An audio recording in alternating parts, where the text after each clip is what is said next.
Olá, povo de Deus, sexta-feira do tempo do Natal, 8 de janeiro de 2021. Nossa leitura de hoje é a partir de 1 João 5, 13 e de Lucas 5, 16. Terminamos hoje a leitura da primeira carta de João. Já dissemos que o contexto desta carta, bem como seu autor, não são facilmente identificáveis.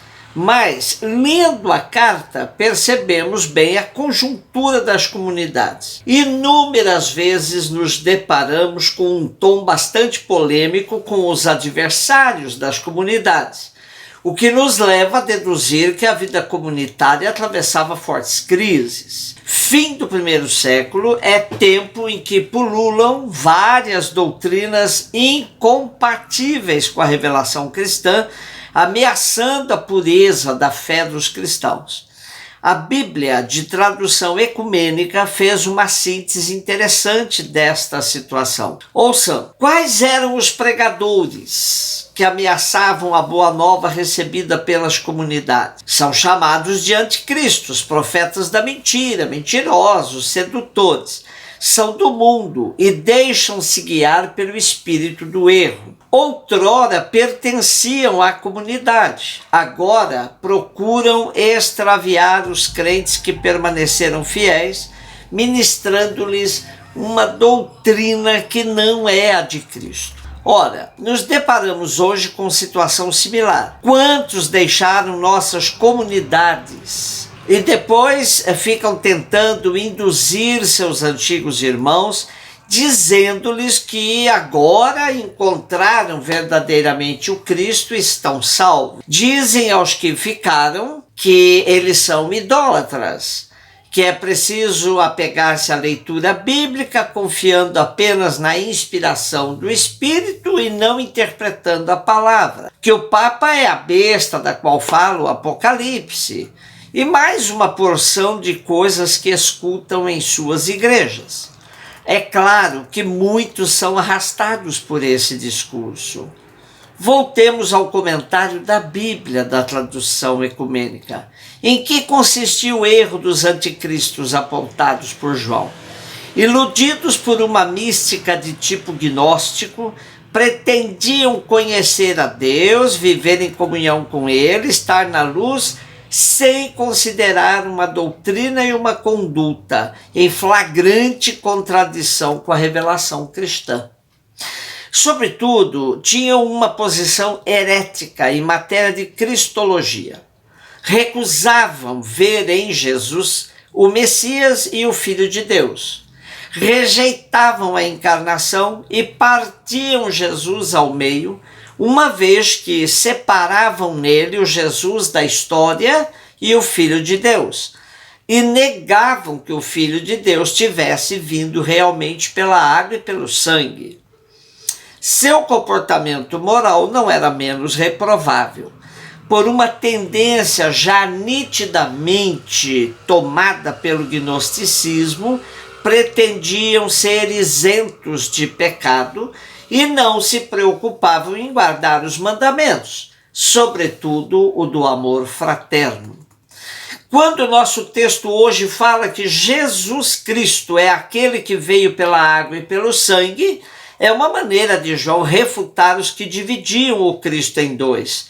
O Cristo glorioso manifestado no Jordão, a água, e o homem Jesus morto sobre a cruz, o sangue. Era exatamente o que João combatia. O Cristo glorioso e o Jesus homem era o mesmo, Filho de Deus vindo em carne. E o Espírito que junto com a água e o sangue forma o trio de testemunhas é o que sela definitivamente a verdade sobre Jesus. No Israel antigo, sempre era cobrada a presença de testemunhas em qualquer processo jurídico. Daí que João afirma que o testemunho de Deus é maior que qualquer testemunho dos homens.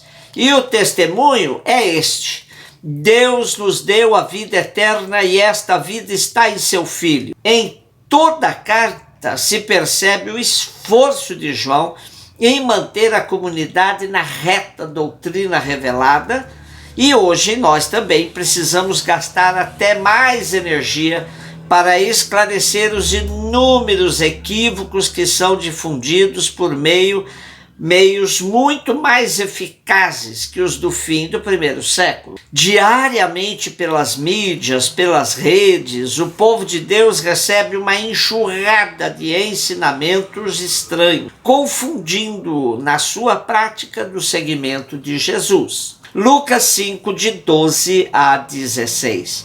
Segundo o esquema de Lucas, estamos com Jesus na Galileia, andando pelas cidades da região e vendo seu amor pelo povo, sobretudo pelos enfermos e pobres. Hoje o vemos curando um leproso. Era muito significativo esse tipo de cura, pois a lepra era uma marca forte do sistema de exclusão da sociedade do tempo de Jesus. Ao curar um leproso, Jesus revela seu poder sobre a impureza contagiosa, considerada como castigo divino por excelência, sinal do pecado que exclui da comunidade. Por um embaralhamento da lei, os judeus faziam coincidir a enfermidade com o pecado. Quem estava enfermo era considerado pecador, pois eles classificavam as pessoas impuras e impuras. Acontece que para passar da fronteira do impuro para o puro, era muitas vezes necessário pagar sacrifícios caros, o que um enfermo não tinha condições. Para ilustrar esse tipo de cura, eu sugiro a leitura do segundo livro dos Reis, capítulo 5, onde temos a narrativa da cura de Naamã pelo profeta Eliseu. Tal narrativa envolve a questão do pagamento pela cura recusado pelo profeta Eliseu. Uma vez mais, temos duas recomendações de Jesus ao enfermo curado. Primeiro, que fosse se apresentar ao sacerdote, pois este é que lhe dava o certificado da cura, de acordo com a lei de Moisés. Segundo, que não ficasse fazendo propaganda dele. Mas isso era praticamente inevitável. Jesus, porém, não se deixava levar pela fama de juntar multidões ao seu redor. Preferia os lugares solitários, onde entrava em profunda sintonia com o Pai por meio da oração.